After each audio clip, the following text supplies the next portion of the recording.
Welcome to Celebration Conversations. I'm your host, Sarah Taylor Young. Join me each week as I talk to singer-songwriters, artists, and friends about how they have turned their pain into purpose. Here at Celebration Conversations, it is my hope that you find motivation and celebration in your own journey. Let's get to it. This week, I am with songwriter and personal friend, Patrick Dodge. Patrick is celebrating 18 years of sobriety from alcohol. His story is such an amazing inspiration to me, as I know it will be to you. Listen as Patrick gives tips and tools on staying sober, as well as how to forgive a loved one. You may want to grab a tissue. Also, stay tuned for a special sneak peek of my new single, I Still Believe, at the end of this episode. Pre-save today. Are we starting now? Did you start? Yeah, we officially started. Yes. Oh, yes. I already sorry. started recording. Oh, you did. All right. So I'll let you start. You can. What were you going to say about Oh, no. I'm a recovered alcoholic myself. Oh, I did not know that. Yes, I just celebrated 18 years in January. Oh, congratulations! Thank you very much. And of course, I have a story, and we're going to expand your show to about 6 hours. And edit. No, so when Sonia and I met and we started talking and found out about this commonality, and she, like myself, we don't, even though we talk about being anonymous and things, we share our story. I openly share my story. I do it at church. I do it places because it's meaningful, and people, if you can connect to one person, then it's important to do that. So, yeah, we found we had that in common. So it was kind of cool. I'm still trying to catch up on her years. She's a little ahead of me. Yeah. Each year I get a little closer. I don't know how long we're going to have to live for. It's a long time, I think. But. Yeah. Well, tell me a little bit about, I want to hear more about your story and, how you got into recovery afterwards, how you got into your addiction and all that, and what kind of helped you get out of all of it. Yeah. All right. Wow. Where to begin? No pressure. No pressure. It's like, where to begin? 18, it was 18 years ago. Well, it was before 18 years ago. It was about 20, 23, 24, 25, 26 years ago. I could attribute it to the pressures of life. I can't put my finger exactly on it. I could talk about upbringing, I could talk about things, but I don't know exactly what it was. But I found that life was a bit stressful to deal with. And the way that I dealt with that was I drank. And my see, even now I'm having issues with it because I haven't been drinking enough, apparently. um, but my drinking progressed. And it progressed to a point where I became a daily liquor drinker. I mean, I was every day, first thing in the morning. Um, and I started to lose control of my life.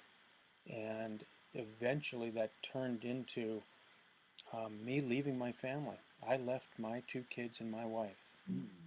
I left my job. I just left everything.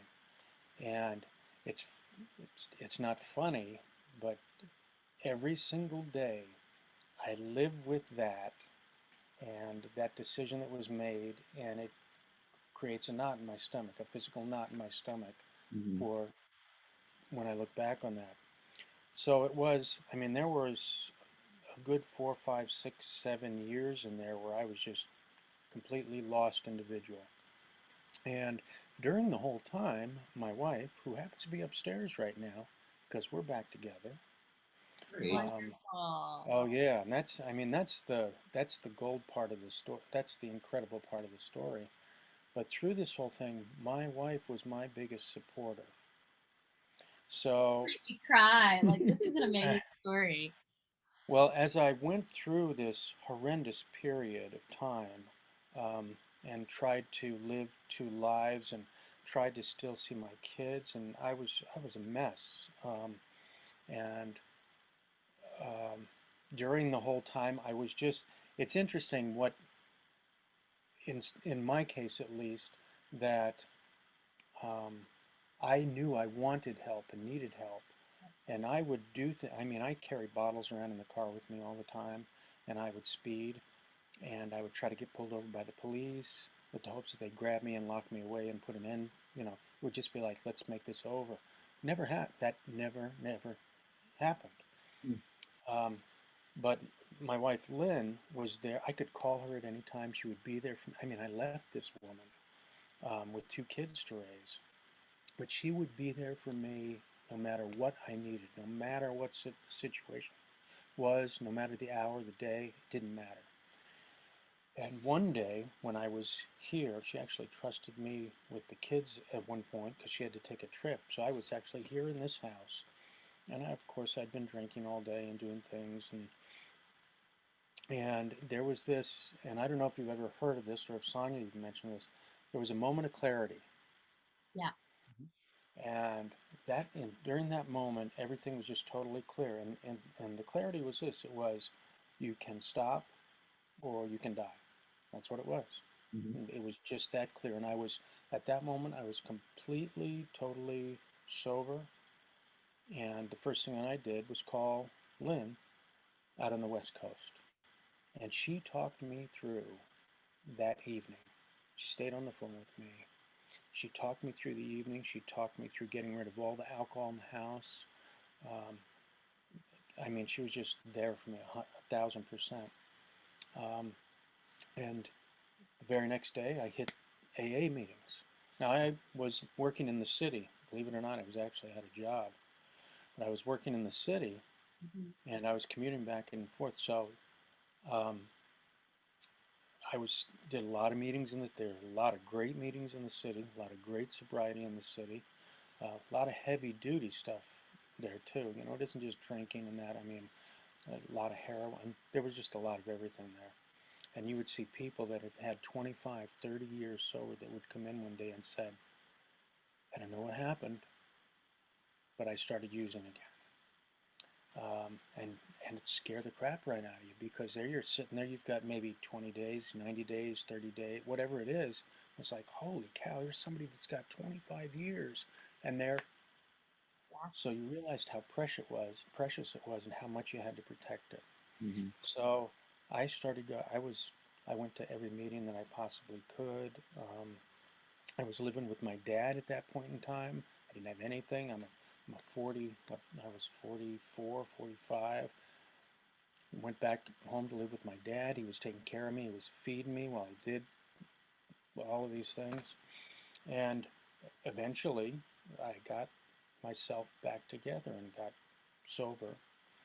And Lynn, during this whole time, was always there for me. And so we spent 15 years apart. Um, and as good friends and as raising children together, we would vacation together with the family and things, because we knew that the kids needed a family, and she knew that I cared about them. And about, I don't know, 3 years ago or so, we started talking about us, and we started talking about being us again. And I had, by now, I had a house down the road, a ways 10 miles down the road, so I was nearby her and the kids, and I had dated a couple of times and found that didn't work out at all because I would, in the middle of the night, I didn't care if Lynn called or the kids called, I was gone.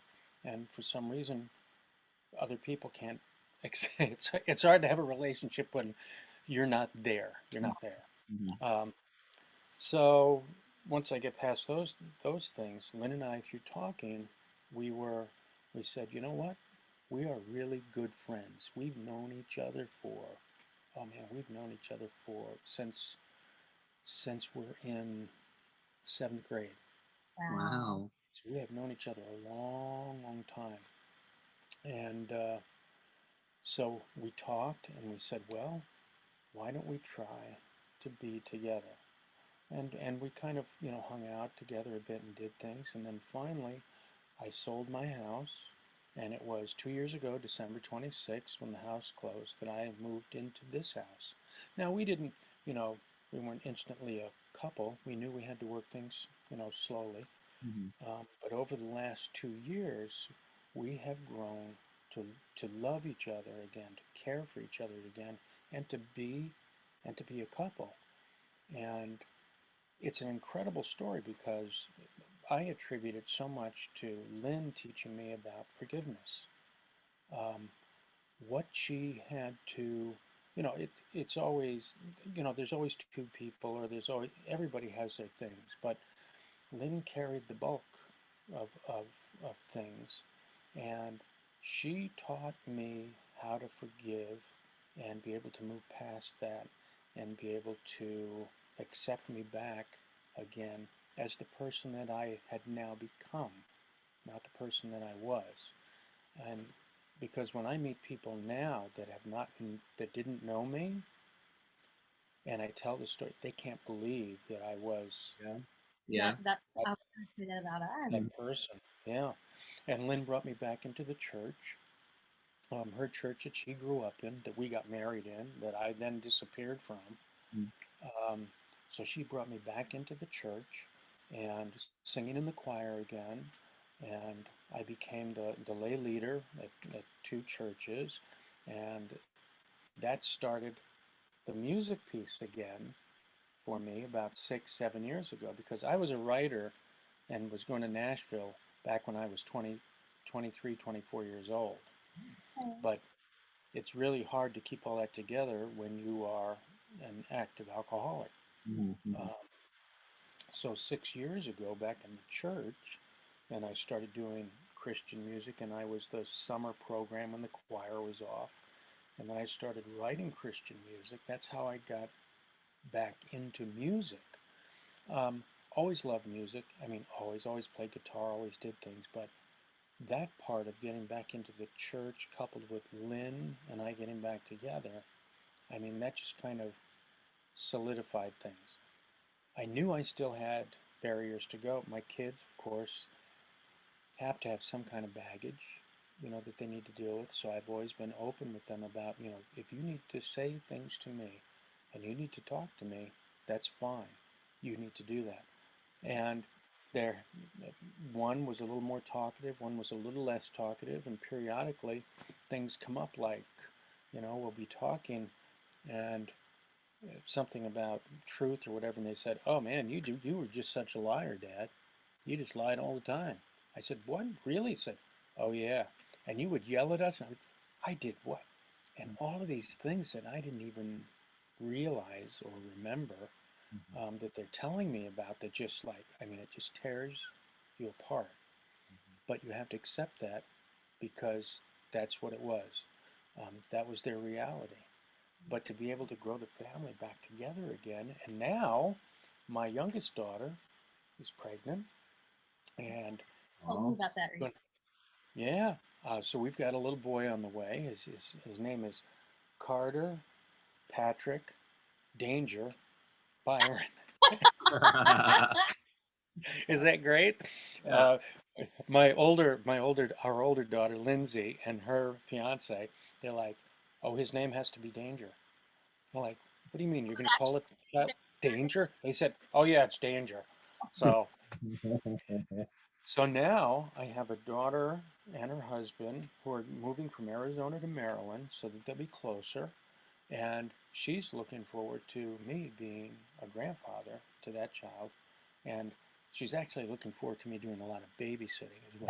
Yeah, Yes. Yeah. Yes. There is that. which is great, which is right, which is great. So when I think about where I was and how unfunctional I was, and to how I've gotten to where I am today through the grace of God, big time. I mean, I wasn't really sure about God. And when you get into AA, it's like, listen, you don't have to believe in God, but you have to believe in something bigger than yourself. I don't care if it's a chair, I don't care what it is, that kind of thing. But I had been exposed to God, so that was my higher power. And I prayed, oh man, I prayed 1,000,000 prayers a day. Serenity prayer, I mean, just everything. Um, and that helped to save me as well, all of that belief. Um, so I am just so grateful to be where I am today. I mean, just to even be. Um, I'm just so grateful that, and the ability to be able to do music, and with you, Sarah, when we wrote together, and the incredible music that came out of that, that was just so, and the way songs work, and I know you'll probably ask questions about that, so I, I won't keep talking about that, but I am just so grateful and so happy, not only where I am, but I wouldn't be where I am had I not walked that walk. No matter how hard it was, I wouldn't be the person that I am right now. I wouldn't have the relationship, the type of relationship I have right now with my family, with God, had I not walked that walk. So, yeah. So you can edit that down. Oh no, No. beautiful. I mean, I want to even interview your wife at some point too, because you know that takes a lot of guts to. For real. She's incredible. She's an incredible woman. She really is. I wouldn't have Yeah. done that. I wouldn't have been Yeah. able to do. Well, maybe since kids were in the picture, but that takes a lot. I know. She's incredible, and she tells me that all the time. So that's a joke. Oh, she tells you that. She tells me how incredible she is all the time. Yeah. No, she is. She is just a wonderful, warm, honest, genuine, loving, caring human being. And yeah, yeah, that's part of what saved me. Yeah. Mhm. Tell me about that moment of clarity that you talked about. What were you doing? Where did it happen? Were you at a meeting? Were you just at your house? Do you feel like just elaborate a little bit more on that? It's such an incredible, normal thing. I was upstairs in the kitchen and just standing there alone. Might have been, I don't know, 6, 7 in the evening. Any old night. There were dishes in the sink. Um, I think the kids were asleep already. I was watching them to the best of my ability, which wasn't really that good. Um, and as I said, I had been drinking all day. I was an all-day drinker. Um, and and the kids knew this. Alcoholics are so funny. It's like, because it's like, well, I'm gonna drink vodka, or I'm gonna drink gin because no one can smell that. Well, you idiot! Of course, everybody knows. Out, but you don't realize that till after. So I used to drink a lot of Diet Coke, but it wasn't Diet Coke. I would always have this big thing of Diet Coke with me, wherever I was. Well, 3/4 of it was vodka. And the kids said after, they said, we knew that. That's why we knew we couldn't drink out of that thing. So, but that's what I would do all day. So I had been doing that all day. And I'm standing in the kitchen, and I may have had a glass in my hand, may have had a bottle in my hand, and it was just a moment. Through all the normal whatever, it was just a moment that paused, and a realization, and whatever um, whatever if I was drunk or whatever that was, just disappeared. It was gone. I was totally stone sober and totally clear in my mind, with just, and I don't know if it was a voice, but it was for sure a thought, or two thoughts. It was, if you continue this, you will die, but you can stop. Now, the "but you can stop" is really scary, because it's like, man, I don't know. And that's why they have groups like AA or that, because you may want to, but you need help. I mean, it takes a lot to walk into the room, but to stay, Mhm. that's the key, to stay in the room. Um, and I've had a lot of great sponsors. But right at that moment, I knew I had to make a decision, and the first thing I did was call Lynn. And then she knew, you know, she knew. That's why she started saying, you have to find a meeting, you have to do this, let's get rid of all the alcohol in the house. And I literally poured it down the sink. I mean, that's a real thing. Just you pour everything down the sink, everything there is. But it was just in such a normal setting. I mean, there was no light, I wasn't in a room, I wasn't in prayer, I wasn't anything. It was just like clearness, and if you do this, you will die, but you don't have to. It reminds me almost of what, like a Saul turning into Paul story in the Mm-hmm. Bible. Wouldn't you say, like, I mean, maybe not as, I think his was a little bit more extravagant. Well, Maybe. Jesus stood before him and said, "Hey, stop persecuting people." Right. But yeah, But I it mean, reminds me of your story yeah. as well. It's just a very gentle, hey, this is going to kill you. Being honest, but you can stop. Yeah. I think that is so beautiful Mm-hmm. and loving. Like that. That's an amazing story. Songworthy even. Yes. Well, that's just so awesome because, you know, me putting together these conferences, Love One Another is the last song on the EP. And Saving the best for last. well, yes, but also it's the last part of my story. Like it's, my part was forgiving those who have hurt me.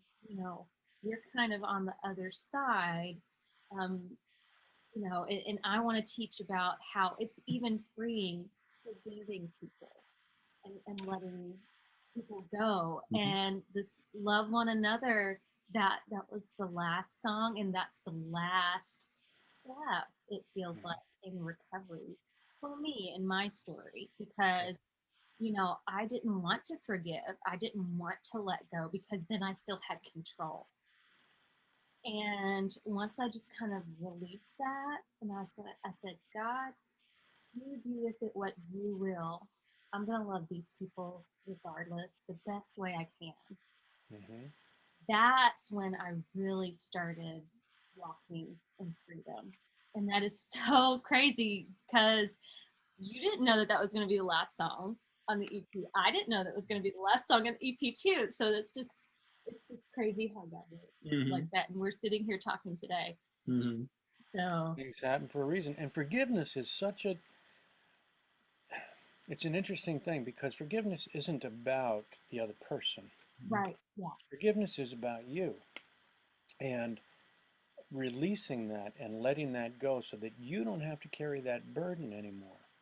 So even having a good teacher like Lynn, I struggle with forgiving certain things and or people.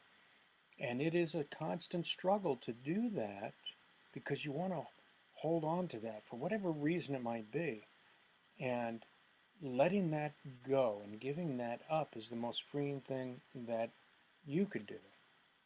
But that's it's a hard lesson, hard thing to learn. Yeah, definitely. Do you feel like your message has ministered a lot with your songwriting? I know it has with Love One Another. That's amazing. But what about in other songs? Well, yes, um, and I'll say indirectly, directly, it depends. Some of it has been therapy for me, like a song that I wrote called Day One, which is um, about the next step that you take when something happens. So it isn't just about, yes, there's a part where, someone finds a drink in their hand and they have to go back into the rooms after 25 years. Yes. But then there's a part where someone has to let go of someone they love. It happens to be a soldier who was killed, and um, their partner has to figure out how to let go and move on with life. So about letting things go, and it's always about where do you start? Well, when you hit the bottom, the next day, that's day one, and that's when you start and move from there. So that was kind of a fairly direct song that talked about those things. Indirectly, just talking about the joy of, of being able to do songs in church, praise and worship songs, have been very helpful to me, at least as letting things go. And when I listen to music, I write country, I write pop, I write K-pop even now. I write all kinds of things. But when I go to lay down at night and I want to listen to music, I'm always listening to Christian music because I find it the most um, uplifting, soothing, full. It's just, it's so encompassing Mhm. in that way that I find that very consoling, warming, safe, all those things. I tell my story at church, and I've used the story in sermons, and I always use music in sermons if I'm doing a sermon and tie those things together. And Lynn and I, at times at church, will together, because our story together is powerful, because to talk about those things that happened with the other person there and then have them share their perspectives on that, that's a powerful thing. And oftentimes I'll get a chance to speak with people who are having difficulties, um, and particularly with alcohol. You can't force anybody in. You just can't do it. They have to be ready. They have to be willing. And then you can guide them. Then you can help them. Until then, all you can do is share what has happened to you and what your experience has been. And for me, that experience is I can talk about the horror of it and what you can lose. And I can talk about the pain that you will inflict on others. And then, depending on how your life goes, the pain that you're going to carry with you always. Because forgiving yourself, that's a tough one. Mhm. That's something that I've done to forgive yourself for doing those things. Ooh, that's really hard. So you pray a lot about that. But I think it comes through in my music in that because of everything that's happened, I've changed, and I've changed so that I hear things differently and I feel things differently and observe observe things differently. Um, and that comes out when you do music, all of those things, because if it's internalized, it's going to come out somehow. Um, and I've always believed that songwriters, and Sarah, I'm sure that you may agree with me on this, there are things that are floating around in the air. And some people call them, they're waves, they're this, they're that. It's someone that's channeling something, whatever it is. But certain people, and it seems to be, I won't say this across the board, it seems to be people that are more artistic. And when it comes to music, we, a songwriter or an artist, they sense things.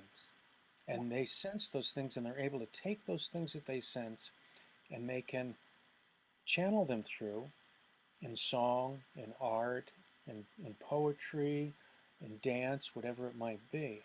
And other people relate to it because they sense those things too, but they don't know how to articulate it. But when you say it, they recognize it and they grab right onto that. And it's so meaningful to them. And I love stories talking about like songs, the same song being written on one side of the country as it is being written on the other side of the country. How does that happen? How is it that people on the total opposite, you could say, well, it's Zoom. No, before Zoom. So how is it that someone is writing almost the exact same thing in California that they're writing in New York? That's because they're hearing and feeling that same thing that's out there that needs to be expressed somehow. So, yeah, I think all of that together has helped in how I interpret things in music, and how it comes out. So, and that way I'm very grateful. Well, I'm just grateful anyway, but I'm very grateful for all of that to get me to where I am. And just to be able to touch one person. I had someone, I played a song the other night at one of the GSC pop events that Yeah. Clayton Jones and I wrote. Were you there? I think yes, I was. Yes. Did you get it? Did you hear that song? It was called, the song is huh, Sanctified. Yes. Yes. It was with And name yeah, so it was Clayton, and Clayton was singing, and Clayton and I had written it, Clayton Jones. So Fisher on there. what's that? Oh, the publisher? Publisher was Stacy Wilbur. That's right. Okay. Yes. I was on Yeah, that. Yes. yeah. So what's neat about particularly those events, like Stacy is a Christian publisher. She does country, she does other things, but she's very Christian. And to get an email afterwards from someone from listening to a verse and a chorus to say, that was an amazing song, that moved me, that was just, that it made a difference just that bit. Um, that says that those things are working and people need to hear that and you have to keep doing those things because if you can just touch that one person. I still have songs that like Laura Story's what is that song, the one that made her famous, Blessings. Holy cow, every time I hear that I'm in tears Yeah. every single time. I try not to. I'm like, I'll try it and I'm not gonna, no, every single time, because there's just something that does it that just crushes you. Yes. um, so to be able to do that in the smallest way is just, it's a real blessing. What were some steps that you feel like you took to get to where you are now with your wife and your marriage now, and with you, I guess, with your mental health? What are some things that you did to combat, not drinking again? Well, aside from meetings, and part of the whole philosophy with AA is that you have to give it away to keep it. Um, so you help people. You see someone in trouble, you give them your number and you say, call me anytime at all, and you're available just to hear, just to do whatever. And you're there for that. That's part of it.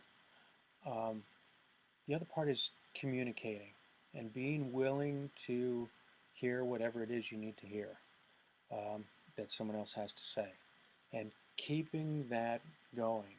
And no matter how hard it might get at times, and even if it moves you apart for moments, to know that you're committed and you're going to come back and work it out. So communication with those people that you want to draw close for, like with Lynn, and we still, I mean, there are still what, skeletons or things that have not come up, things that will surface at different times that you don't expect, just because of things that happen that strike a certain memory, and it's like, the pain, you feel that pain again, you feel the real pain again. So ongoing communication, openness, talking with other people about it, sharing it so that it does not fall away. And part of that is AA, because people get up and tell their story. And they may have told their story 1,000 times. It doesn't matter. You tell the story so that you don't forget the story. Um, and it's important to, even just that one person out there, to hear maybe that one word.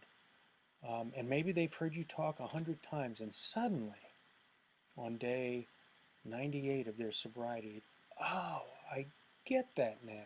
I understand that. So, meetings, sharing, giving it away, communication. We did do some therapy. Um, it can work. Um, it depends on the therapist. You have to find the right person for you. And um, it's like anything else. Just because you make an appointment and you go to see somebody doesn't mean that you have to keep seeing that person. It may not work, and you need to be able to talk about that and say, I like this person because, I didn't like that person because, and you talk it out and you agree on that together. You communicate about it. So the ongoing communication is probably one of the biggest keys when you're trying to keep a relationship together.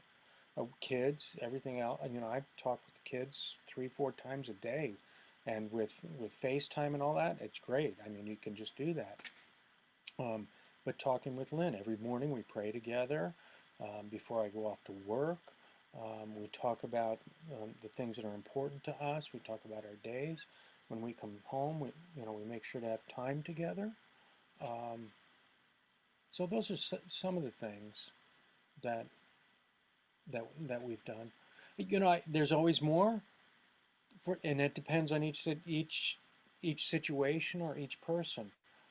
They may need more, they may need less, um, but it's easy to slip away and forget all that if you don't keep it alive. I mean, think about how is it how is it that all the stories of the Bible, how did they ever get to the place where they were written in a book? Because some people think, oh, the Bible's been around forever. It's billions of years it's been around. No, no, no, no, no, no, no. And how long have these stories been around? They've been around forever. Jesus wrote them himself. No, no, no, no, no, no, no. So when you think of all that, how did those things happen? People told the story, and they kept telling the story, and they passed the story on. Does it change a little bit? Sure, just play the telephone game at home, and you know what happens. Uh, Not to that degree, but you keep telling those stories to keep it fresh, to keep it alive, and to keep it real, so you remember. You remember the why, you remember the pain, you remember the good that came out of those things. Um, so, yeah, that's part of it.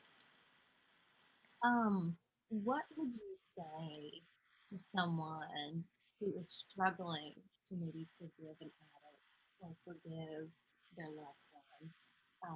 They're just like, you don't understand how much that hurt you. Like they're still holding on to it. What would you say to them? Yeah, it's a tough one because I'm doing that right now. I'm holding on to stuff that I just can't let go of.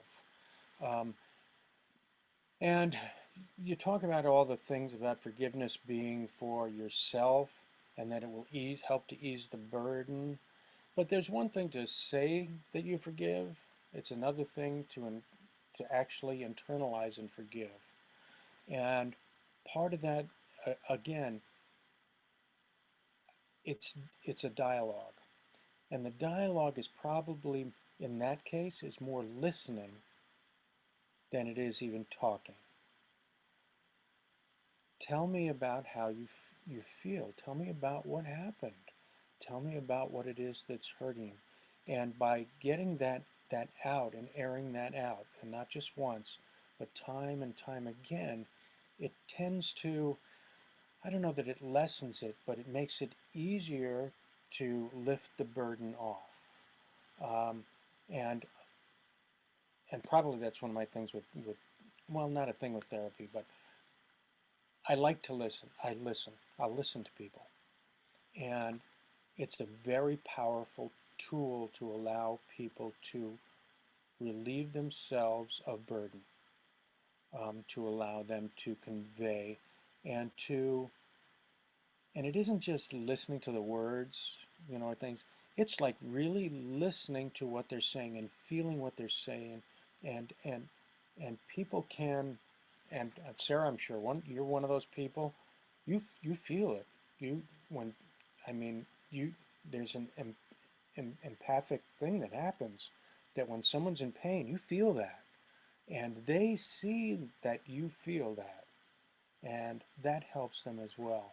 So I think it would just be time and talking and listening until and of course you would share about, letting go and forgiving will make it easier for you. It's about you.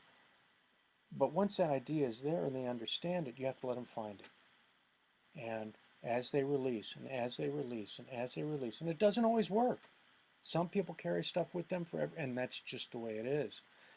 But a lot of times they'll release and release and release, and they will remember, just like children remember all of those little things that you've said that you don't think they hear, Mm-hmm. that they do hear, because they'll repeat them back to you at the oddest times, and you look at them and say, where did you get that from? Oh, well, you said that. And at the right time, they'll be able to release that and understand it and let it go. I think it's important when we talk about forgiveness is to remember that forgiving doesn't mean forgetting. No, forgiving means that if I forgive you, I'm letting go of the anger that I'm holding inside of me about what you did. I'm letting go of that pressure that's pushing me down because I can't let myself be happy because of how you hurt me. You know, when we forgive, we don't forget. We shouldn't forget, but it means that we need to breathe and let go of the hurt that's inside of Yes. us. Yes. One thing I remember in my step study when I was going through Celebrate Recovery, I started going through my own recovery process. Mine was a lot about abuse and people that had hurt me and growing up and being a child and everything. And I just didn't want to let it go. I was just like, don't you understand how much this hurt me? But then I came across a verse and it said, forgive those who hurt you, or God will not forgive you. I can't remember the exact wording. Mm-hmm. But I was like, whoa, dang. Okay. All right, Lord. Well, you brought me this far. Please help me get the rest of the way. And so I made it a point because I knew I hadn't done those exact things, but I know I'd probably hurt somebody just as bad or, something similar. Like sin is sin. Hurt is hurt, you know. So I just put it before the Lord and I said, okay, God, I want your forgiveness because I know I'm not perfect. So if I deserve that, then they deserve that of me. So that's how I was kind of able to let that go. Mm-hmm. Realizing I may not have done that same exact thing they did to me, but I've done something maybe similar or something Mm-hmm. more. So We all have. We're not perfect. yeah. That's the thing. Even the things that we think, well, that's not really anything, may have been the biggest thing to that person, and they may be carrying something around with them. Yeah, it's tough stuff. Go ahead, sorry. No, it's difficult stuff. It's very, very, very hard. Mm-hmm.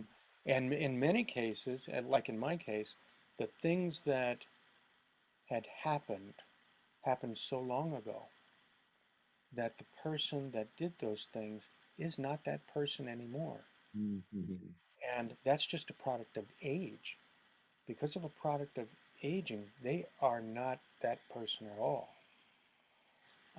And I carry that, and then I think, well, wait a minute, look how much, you look at how much you've changed yourself. And it's like, yet here you are judging someone and saying, oh, they'll never change. They'll always be that. And it's, well, wait a minute. Yeah, it's hard. It's hard. Yeah. You had to apologize to who? You're not gonna let me down, are you? Talking about how different things affect everybody differently. And this morning, okay, it is my pet peeve that he does not write things down on a calendar. Okay. Mhm. All up here. Yes. Well, it doesn't communicate telepathically. Okay. And Mhm. so I go out and, my dad bought him this really nice calendar for And I Christmas appreciate it, Mr. Taylor. that he has not used yet. Okay. I still appreciate it, Mr. So Taylor. I go and I grab it and I say, here, dear, here, take, have, put things on the calendar.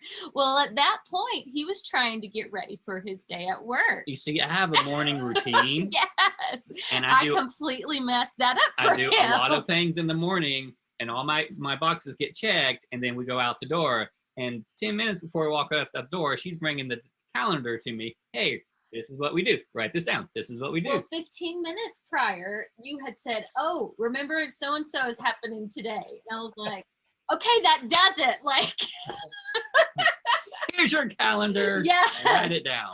So it was just kind of the snowball. Well, I had to apologize later because I thought on that moment and I said to myself, I got a little overwhelmed when she was bringing all I that to mean, me. he was. I could tell he was getting overwhelmed, and then that rubbed off on our daughter as we were trying to get her, to school and everything, and her mood kind of changed, and I was like, I could have avoided that. I could have waited at a different time to present that concern. So, anyway, yeah, but I didn't think it would affect him because to me it was like it's no big deal. I'm just giving you a for instance, and Mm-hmm. yeah.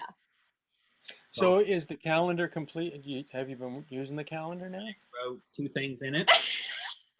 Okay. I'm sure I'll do more when she tells me to. No, that this was a exercise in you being independent. Yes, because I do my best to be independent. I am going to try to write things down in it, as well as writing things down on our giant calendar we have posted in the kitchen. In the command center. Literally, it's like that big. So yes, I am going, Mr. Taylor. I am going to use this calendar that you bought me. I appreciate it. Well, that's a fascinating thing, though. Daily life stuff, right? Mm-hmm. So you have a routine in the morning. I have a routine in the morning. Okay. You have a routine in the morning. Sarah has something that she would like to have done, on the calendar. So the two things that we see are this. Sarah, after the fact, realized that she could have asked at a better time and talked about it at a better time. And you, and want to, and it's Adam, right? Yes, sir. Oh, good thing. All right. And you, Adam, in wanting to make Sarah happy, will fill out the calendar if that's one of the things that helps to make her happy. It's just right at that time wasn't a thing. Wasn't it interfered with that. Yeah. So that communication thing of I care for you enough to be able to find the right time to do it, and you care for her enough to be able to say, I will do this for you. I'll probably stumble and fall at times until it becomes part of my routine. Because I'm that way too. Lynn will say to me, you're little. I said, what, ACD? And she said, no, it's more than that. But the kind of thing where I have a routine in the morning. And if my routine gets thrown off, I'm thrown off. Yeah.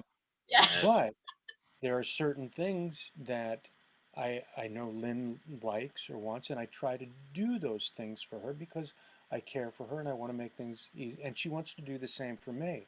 It's just hard to make those things connect together at the right times. So look how much you've learned just in that little thing, that little interaction about a calendar. And you're right. Thank you, Mr. Taylor, for giving us the opportunity to learn how to communicate better with one another. Right? It did. It did. Yeah. And it's those little things. It isn't the big things. It isn't the, oh man, I ran a car into the tree. Because the first thing you're going to say is, are you all right? It's going to be, are you all right? And then you worry about the car. Those are big stuff. It's those little daily things that'll get you. It's like, man, you left your sock out in the middle of the floor again. It's those little things. Yes, you did. Straight into my laundry basket. They do. But you're right, Patrick. I think, a relationship is very much a two-way street.